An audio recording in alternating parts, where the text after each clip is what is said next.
Hello everyone, it's Thomas. And Arielle. We're back at it again, but this time we're gonna add your first washing machine, your first little flow. My babies are just graduating. So we're gonna learn Ninja Star. Ninja Star can seem so complicated, but just like all of acro moves, there's progressions, and all you have to do is just look at the piece as a whole and break it down into tiny pieces. You've learned every single move here. If you haven't or you're not familiar with reverse bird, highly suggest you go back to the other videos and look at that. We definitely want to make sure we're comfortable in that. That's probably one of the weirdest positions in this Ninja Star because the flyer's head is not only away from the base, but there's nothing up under you if you were to collapse down. Obviously we have spotters, but we definitely want to make sure that we're comfortable in that position. So for this flow, it's actually easier if we just kind of go through it together. So he's gonna assume position, and so are we. Flyers are entering the exact same way. We're checking the time. We're meeting our base. How are you? Hello. And we're gonna go into our side star. Now with Ninja Star, flyers, you are my conductors. You have all the control. The base is just gonna be a little bit of the engine, but you gotta press go. So we're gonna enter our straddle back, just like we did on our TikToks. We're gonna keep on going by driving into this hand. If you don't know what I'm doing, review the other video. Now this is where it gets different. To swing around to the reverse bird, we are going to release, fly, the inside hand. Flyers, you're gonna think about taking your hand and reaching around the base. Doing this nice big circle will help you be like, oh, I need to look, I need to follow my hand. Bases are gonna take their hands to the right side of their leg, right next to their knee. Flyers, you still have control. All I'm doing here is looking to the back and slowly dropping my hip as I continuously push into my base. Boom. I want it to be known not only how slow I did that so that you can have control, but the biggest thing is I did not bend my arms. What that would look like is this. Not fun. Also notice where my hips are.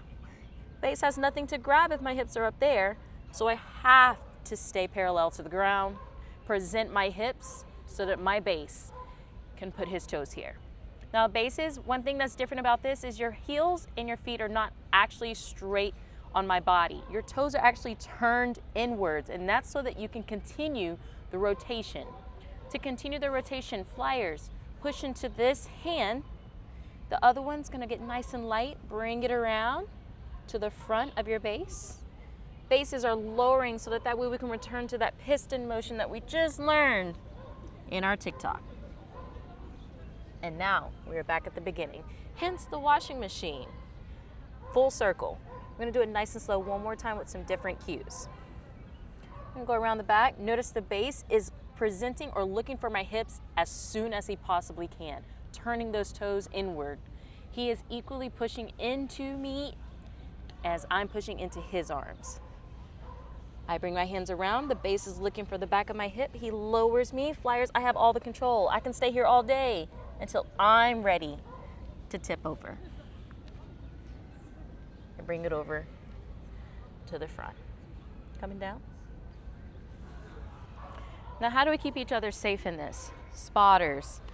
Just like the previous videos with anything with side star, you are gonna follow the hips, but this one's a bit more dynamic. So you're actually gonna continuously follow around with the flyer.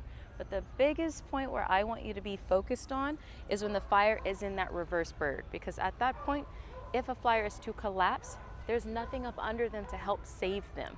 So we do wanna make sure that we're continuously, when they get to the reverse bird, we're following the shoulders.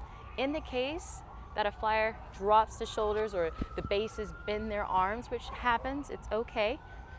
The spotter will just be there to help lift it up. Our main thing is we want to protect all flyers' head at all times. Protect the head. As we continue all the way through, you can continue following the flyer shoulders, or you can just wait for them to come around in the back if they're doing well on that part. But I highly suggest continuously following the shoulders all the way around. Do you have any cues for the base? What I've noticed was a lot of beginners. Sometimes bases are really excited for this to happen, and they kind of mangle the flyer and force them through it. It's not very nice for the flyer. You want to think about being a platform. Like when the flyer comes up from straddle bed into side star, be a platform that they can push into. When the flyer rotates around in the reverse bird, have your hand there so they can push into it and push themselves around it. Like when I fly it, I feel pretty happy when I'm in control, when I can like lean myself in and I can move, and it kind of makes me feel happy. It feels like good. It's like I'm flying, right? It's like I'm swimming in the air kind of thing. So yeah, please never forget, flyers, you are the driver, you are the conductor. Bases, you are just as important, you're the engine, but we're gonna be in neutral until the driver's ready to go. But please, please, please, just like all the other videos and any progression that you do, take it slow. Slow is pro, slow is amazing, so that you guys can understand where the error might be coming from or discomfort. Do remember, flyers, this can be a little discomforting on your hips. That is okay if you feel some bruising or some soreness there. You do get used to it. But please be aware, nothing's wrong. It's just, you're just not used to holding body weight in that area on someone's feet. Perfectly fine. But good luck, take it slow. Make sure you're communicating with your base respectfully, and of course, vice versa for bases to flyers. And see you on the next video. Bye.